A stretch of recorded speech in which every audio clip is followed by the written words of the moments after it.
नमस्कार, बहुत स्वागत है आपका छत्तीसगढ़ के नंबर 1 बुलेटिन में। मैं हूं आपके साथ ऋतु ज्ञानवानी। पूर्व मुख्यमंत्री भूपेश बघेल की मुश्किलें कम होती नहीं दिख रही हैं। भूपेश बघेल को राजनांदगांव से टिकट दिए जाने का कांग्रेस में ही अब विरोध शुरू हो चुका है। कांग्रेस नेता सुरेंद्र दास वैष्णव के बाद अब पीसीसी डेलीगेट राजकुमार शुक्ला ने मल्लिकार्जुन खड़गे को चिट्ठी लिखी है और बघेल को टिकट दिए जाने का विरोध उनके द्वारा जताया गया है। तो राजनांदगांव से कांग्रेस ने उतारा है भूपेश बघेल को मैदान में और इसी का विरोध अब कहीं न कहीं कांग्रेस के अंदर ही दिखता हुआ नजर आ रहा है।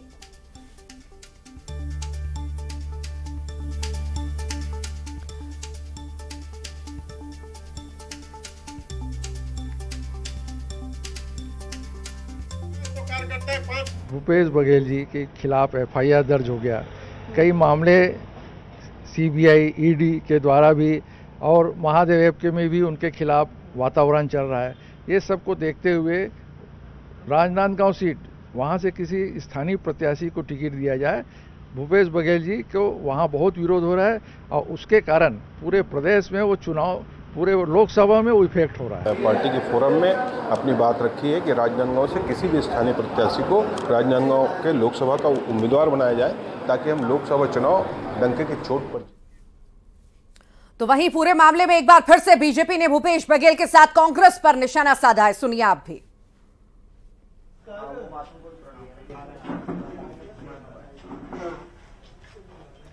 अभी उनका मामला है और तो आप लोग भी देख ही रहे हैं कि किस तरह से उनका विरोध हो रहा है। उनके मंच में उनके कार्यकर्ता उनका विरोध कर रहे हैं। नहीं, मैं भी तो यही जानना चाहता हूं कि दुर्ग छोड़कर क्यों चले गए। जिस जनता ने उनको सम्मान दिया, इतनी बड़ी विरोधात्मक गतिविधि उनके विरोध में पूरे प्रदेश में थी, फिर भी जनता ने उनको सम्मान दिया। उस जनता को छोड़कर वो चले जा रहे हैं। और राजनांदगांव में तो उनका विशेष विरोध है। राजनांदगांव के ऐसे कई संस्थान हैं जिनको उन्होंने बंद कराने की कोशिश की। ऐसे कई संस्थान हैं जिनको उन्होंने राजनांदगांव से शिफ्ट करा दिया है।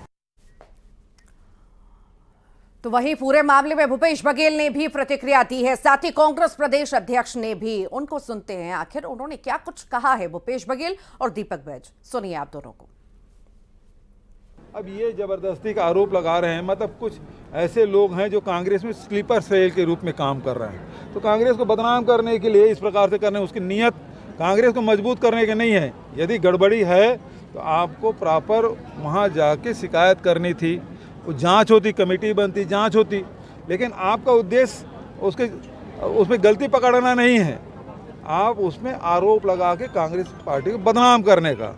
ये कहीं न कहीं भारतीय जनता पार्टी के नेताओं का साजिश है, जो हमारे प्रत्याशियों के खिलाफ में एक माहौल बनाने के लिए इस तरह की प्रोपोगेंडा अपनाया जा रहा है।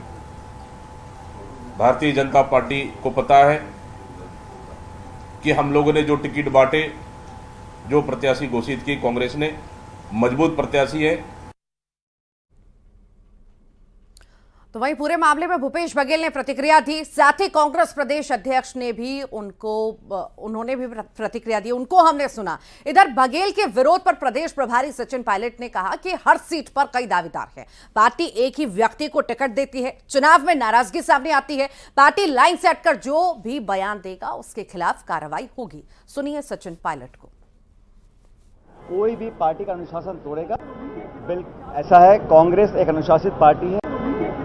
ऐसा है कांग्रेस एक अनुशासित पार्टी है। कोई भी पार्टी का अनुशासन तोड़ेगा उसका संज्ञान लेकर उस पर कार्रवाई पार्टी करेगी।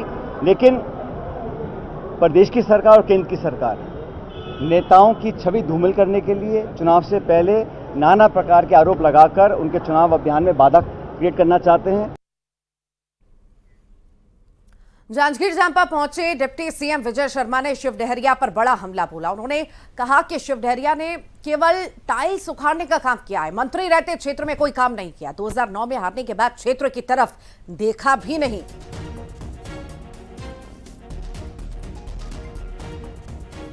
सरकारी बंगले का टाइल्स ही उखाड़े कि किसी नगरीय निकाय में कुछ काम भी किया, ये सरकार पूछेगी, जनता पूछेगी उनसे। तो मैं आप लोगों के माध्यम से यह भी कहना चाहता हूं कि 2009 में आकर के हार कर गए, दोबारा झांक कर नहीं देखा जिस क्षेत्र के लिए, वो फिर से आए हैं। क्षेत्र की जो बेटी है, क्षेत्र में जिसने काम किया है, क्षेत्र में जो लगातार जन सेवा में लगी हुई हैं, उनको हराने के लिए, किसी माता बहने के लिए, किसी शक्ति स्वरूपा के विरुद्ध में तो इस बात को तो समझना पड़ेगा हम सबको। रायपुर में लोकसभा चुनाव के लिए बीजेपी ने पूरी ताकत झोंक दी है। बीजेपी ने प्रवेश कार्यक्रम किया जिसमें 200 से ज्यादा लोग बीजेपी में शामिल हुए।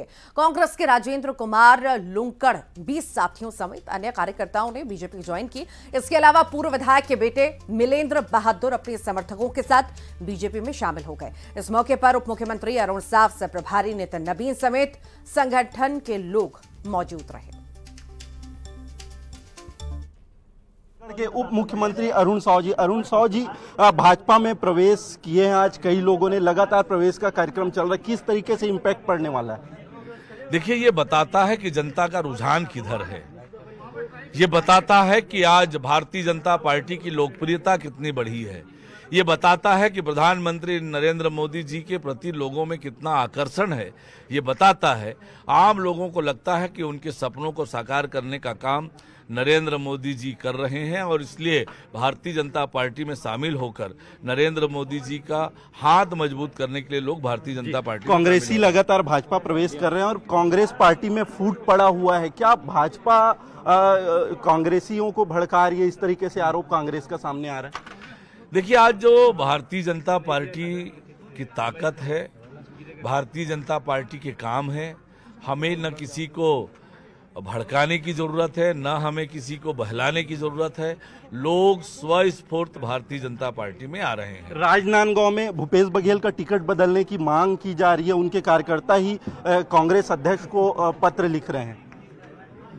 देखिए, ये कांग्रेस का वस्तुतः ये तो अंदरूनी मामला है, पर यह बताता है कि कांग्रेस में किस स्तर तक फूट मची हुई है।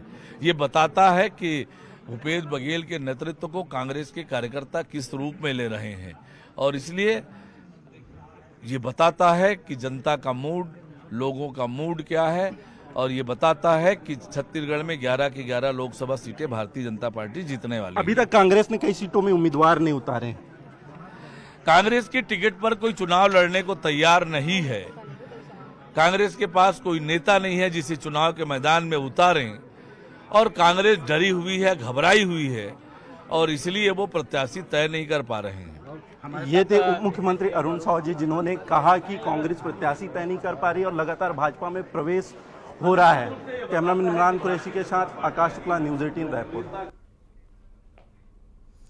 बस्तर सीट पर कांग्रेस में घमासान है। पूर्व मंत्री कवासी लखमा के बेटे को टिकट दिलाने के लिए जोर लगाए हुए हैं। न्यूज़ 18 से बातचीत में उन्होंने कहा कि पीसीसी अध्यक्ष चुनाव लड़ेंगे तो व्यस्त हो जाएंगे, उन पर 11 सीटें जुटाने की जिम्मेदारी है। ऐसे में मेरे बेटे हरीश लखमा को टिकट दी जानी चाहिए। सुनिए। कवासी लखमा हमारे साथ मौजूद है, उनसे बात करते हैं। सबसे ज्यादा अगर चर्चा हो रही है तो बस्तर की लोकसभा सीट को लेकर चर्चा हो रही है। दीपक बैज के साथ आपकी फोटो भी आई है। उन्होंने कहा है कि मिलकर चुनाव लड़ेंगे, तो इसको क्या किस मैसेज के तौर पे इसको देखा जा रहा है कि हो सकता है कवासी लखमा भी लड़े, हरीश लखमा का भी नाम आ रहा है? आज बस्तर में इसलिए चर्चा है कि वहाँ प्रदेश अध्यक्ष रहता है और वहाँ सांसद भी रहता है, इसलिए बस्तर में चर्चा है और बस्तर हमेशा चर्चा में रहता है। चाहे बैलडीला के नाम से हो, चाहे माओवादी के नाम से हो, अमित शाह का नज़र भी, नरेंद्र मोदी की नज़र भी, अभी जो मुख्यमंत्री बना है विष्णुदेव साय भी बस्तर में फोकस किया हुआ है, इसलिए चर्चा है। टिकट को लेकर टिकट टिकट के लिए लड़ेंगे क्या? टिकट के लिए हम लोग हाईकमान को, कांग्रेस पार्टी हाईकमान डिसाइड करता है। लोकसभा चुनाव हो चाहे विधानसभा चुनाव हो, हम वहाँ तक बात पहुँचा है।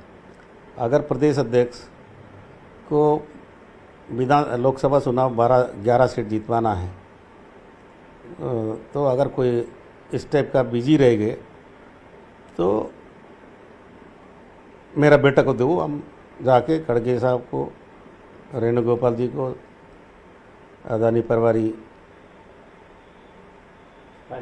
पायलट जी को और पूर्व मुख्यमंत्री भूपेश बघेल जी को हम अवगत किया है। अगर पार्टी टिकट देगा तो अच्छा है। रायपुर का जिक्र करते हैं। कांग्रेस प्रतिनिधिमंडल पहुंचा है चुनाव आयोग। आचार संहिता के उल्लंघन को लेकर शिकायत की गई है इनके द्वारा। राजनांदगांव में राशन बांटने का आरोप लगा है। मोदी की गारंटी वाले थैले में राशन बांटने के आरोप लग रहे हैं। ज्यादातर जगह मोदी के कटआउट हैं, ऐसा कवासी लखमा ने कहा है। तो कांग्रेस प्रतिनिधिमंडल चुनाव आयोग पहुंचा, शिकायत की है। राजनांदगांव में 160 में बाकायदा देश का प्रधानमंत्री का फोटो लगाकर झोला में जो गरीब लोगों को चावल बांटते हैं, उस झोला में चावल बांटा जा रहा है। इसलिए हमारा मांग है कि उस सोसाइटी के ऊपर, जो सेल्समैन के ऊपर और वहाँ के प्रत्याशी के ऊपर कड़ी से कार्रवाई हो। और इधर पूर्व मंत्री अमरजीत भगत की मुश्किलें कम होने का नाम नहीं ले रही। उनके खिलाफ आयकर की जांच में बड़ा जमीन घोटाला सामने आया। अंबिकापुर में बांग्लादेशी शरणार्थियों की जमीन घोटाले का आरोप लगा है। आयकर विभाग ने कार्रवाई के लिए मुख्य सचिव और डीजीपी को पत्र भी लिखा है। देखिए, पिछली सरकार में कांग्रेस के लोगों ने भारी जमीन घोटाला किया है और अमरजीत भगत की जहां तक बात है, वो जसपुर के प्रभारी मंत्री थे और उनने कोरवा परिवार की 25 एकड़ जमीन अपने बेटे के नाम से रजिस्ट्री करा ली थी और उस समय हम प्रदेश अध्यक्ष के दायित्व में थे और हमने एक जांच कमेटी बनाई थी वहां के सांसद श्रीमती गोमती साय के अध्यक्षता में, और जांच रिपोर्ट के आधार पर हमने उस पीड़ित परिवार को यहाँ बुलवाया था और गवर्नर साहिबा से उस समय श्रीमती उइके थी, उनसे मिलवाया था। उन्होंने प्रत्यक्ष मिलकर आप बीती सुनाई थी और प्रेस भी हुआ था, सब लोगों को मालूम है। और बेबस होकर अमरजीत भगत को वो जमीन वापस लौटाना पड़ा था। फिर कोरवा परिवार के नाम से रजिस्ट्री उनको करानी पड़ी थी। तो और भी कई जमीन के घोटाले उनके तो हैं। यहाँ पर आपके पुरैना में जहाँ एमएलए कॉलोनी है, वहाँ भी सरकारी जमीन में उनका अवैध कब्जा है। और इधर अमरजीत भगत ने जमीन घोटाले के आरोपों से इनकार कर दिया है। उन्होंने कहा कि भ्रामक जानकारी फैलाई जा रही है, मेरी छवि खराब की जा रही है।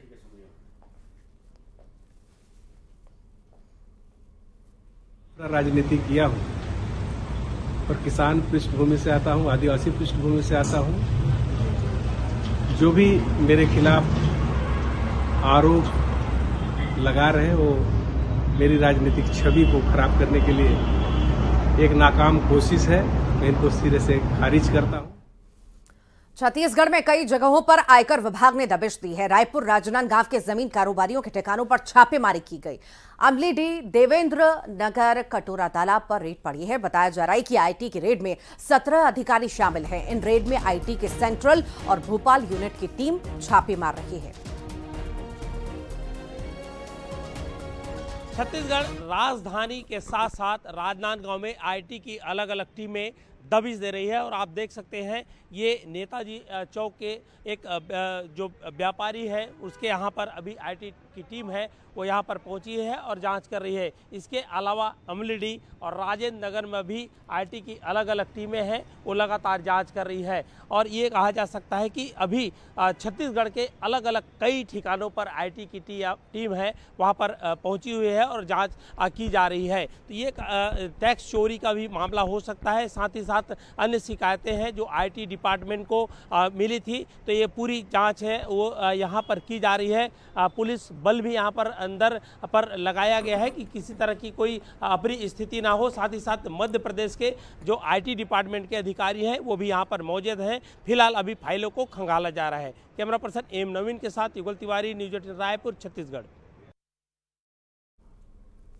जगदलपुर पहुंचे मुख्यमंत्री विष्णुदेव साय ने नक्सलियों से बातचीत को लेकर बड़ा बयान दिया। उन्होंने कहा कि सरकार नक्सलियों से संवाद के लिए तैयार है। उनके साथ बातचीत को लेकर उचित फैसला करेंगे। अगर नक्सली विकास से जुड़ना चाहते हैं तो सरकार उनसे बातचीत करेगी। संवाद के लिए सरकार तैयार है और उनके साथ उचित निर्णय होगा अगर वो विकास की मुख्य धारा से जुड़ना चाहते हैं तो। और नक्सलियों की बातचीत की पेशकश पर गृह मंत्री विजय शर्मा ने कहा कि नक्सलियों ने सरकार से वार्ता के लिए पर्चे फेंके हैं। नक्सलियों ने किसानों को 2 गुना दाम की बात भी कही है। किसानों को 3100 रुपए पहले ही मिल रहा है। विकास कार्यों को लेकर भी नक्सलियों ने टिप्पणी की। सड़क, बिजली, पुल, पुलिया से कॉरपोरेट का क्या संबंध है? बातचीत के संबंध में विस्तृत चर्चा कर अपनी बात रखूंगा। इस संबंध में मुख्यमंत्री से भी मार्गदर्शन लूंगा। मैंने देखा है पत्र और इसमें उन्होंने जो कुछ लिखा है मैं बताना भी चाहता हूं एक बार। प्रति एकड़ 21 कुंटल धान की खरीदी 3100 रुपये में ये हो रही है भाई, ये तो ध्यान में होना चाहिए। पत्र में उन्होंने लिखा है कि किसानों के लिए लागत मूल्य से डबल में होना, ऐसा हो रहा है। ये थोड़ा सबको ध्यान में रहे, बहुत बड़ी संख्या के लिए हो रहा है। और कृषि की सब्सिडी है, ब्याज में ऋण, ब्याज में मुक्ति है। छत्तीसगढ़ में ब्याज नहीं लगता है किसानों को, किसान क्रेडिट कार्ड के आधार पर। बहुत सारी चीज़ों की खरीदी हो रही है, ये सब कुछ हो ही रहा है, नहीं है। फिर भी मैं आपसे ये कहता हूँ कि ये पत्र प्राप्त हुआ है और ऐसे ही इस पत्र का जवाब देना ये उचित नहीं होगा। मैं इसमें पूरी एक बार पूरी टीम के साथ बैठकर चर्चा करके और उचित इसके लिए क्या पहल हो सकती है, मैं फिर से एक बार आपसे मुखातिब होऊंगा और मैं फिर से एक बार इस पूरी बात पर, इस पूरे विषय पर चर्चा। और इधर गृह मंत्री विजय शर्मा के बयान पर कांग्रेस के प्रदेश अध्यक्ष दीपक बैज ने तंज कसा। उन्होंने कहा कि नक्सल मुद्दे पर सरकार खुद कंफ्यूज है। सुनिए। सरकार खुद कंफ्यूज है। सरकार को अपनी नीति स्पष्ट करना चाहिए। मैंने उप मुख्यमंत्री जी का बयान सुना। वो कह रहे हैं कि अधिकारियों से चर्चा करूंगा, मुख्यमंत्री से बात करूंगा। मैं पूछना चाहता हूं, क्या ये बयान आने से पहले उन्होंने अधिकारियों से चर्चा की या नहीं? क्या ये बयान देने से पहले प्रदेश के मुख्यमंत्री से उन्होंने बात की या नहीं? और 6,78,000 कैश बरामद हुआ है। रायपुर से मंदिर हसौद के पास ये बरामद हुआ। बता दें, चेकिंग के दौरान गाड़ी से कैश पकड़ा गया। फिलहाल अब पूछताछ जारी है। आचार संहिता लग चुकी है और इसके बाद से ही चेकिंग अभियान में तेजी कहीं ना कहीं प्रशासन लाया है और हर जगह चेकिंग अभियान चलाया जा रहा है। इसी बीच 6,78,000 रुपए कैश बरामद किया गया है। अब इस पूरे ही मामले में पूछताछ जारी है कि आखिर कहां से कैश लाया गया, कहां ले जाया जा रहा था, क्या इसका मकसद था। तमाम वो पहलू हैं जिन पर पूछताछ और जांच पड़ताल चल रही है।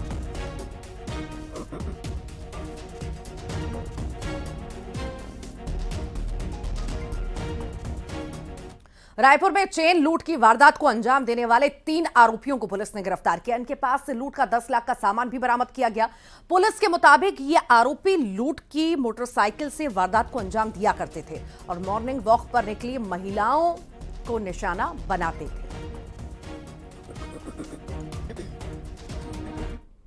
रायपुर शहर में विगत दिनों में लगातार जो चेन स्नैचिंग की वारदातें हो रही थी, उसी क्रम में एसीसीयू को ये क्राइम ब्रांच को ये टास्क मिला था कि इनके अपराधियों की पहचान की जाए। उसी क्रम में लगातार सीसीटीवी फुटेज और अन्य माध्यमों से हम लोग अपराधियों को पतासाजी करने का प्रयास कर रहे थे। इसी के दौरान हमको एक सर्वेश दुबे, कृष्णा मेश्राम और कैलाश यादव 3 आरोपियों की हमने घेरा। उनको अपनी हिरासत में लेकर पूछताछ किया। उन्होंने अपना जुर्म करना एक्सेप्ट करते हुए जो भी इन्होंने चेन स्नैचिंग वगैरह जो किया था उसका पूरा माल हम लोगों ने इनसे सीज किया है और इन लोगों को आज विधिवत पूछताछ के बाद रिमांड में पेश करने की तैयारी है। खबर भिलाई से है, जहां सड़क हादसे के बाद लोगों का गुस्सा फूट पड़ा है। शव को सड़क पर रखकर प्रदर्शन किया गया और 10 लाख का मुआवजा मांगा गया। आपको बता दें कि आवंती चौक पर कल रात एक्सीडेंट हुआ था। पिकअप ने 2 लोगों को टक्कर मार दी जिसमें उनकी मौत हो गई थी।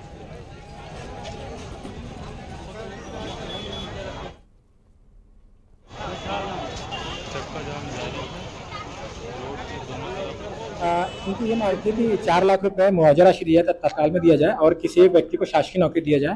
तो हमने अपनी ओर से पुलिस और प्रशासन ने मिलकर तत्काल में जो सहायता 25,000 रुपये सहायता राशि और साथ में ये इनको आश्वस्त किया गया है कि चूंकि अभी आचार संहिता है, उसके बाद 1-2 महीने में हम उनको किसी शासकीय विभाग में किसी एक सदस्य परिवार को जो बालिग होगा उसको हम अनुकंपा तो नहीं कहेंगे, उसको संविधान, हाँ, डेली वेजेस में उनको नौकरी प्रदान करें।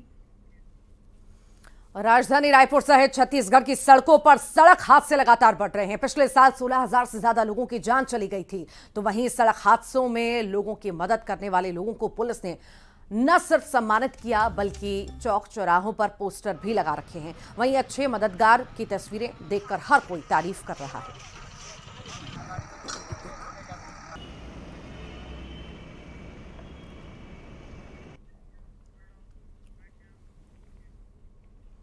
और अब बात मौसम की। बिलासपुर में पिछले 3 दिन से बारिश हो रही है। ओलावृष्टि से फसलों को भारी नुकसान हुआ, जिससे किसानों के माथे पर चिंता की लकीरें खिंच चुकी हैं।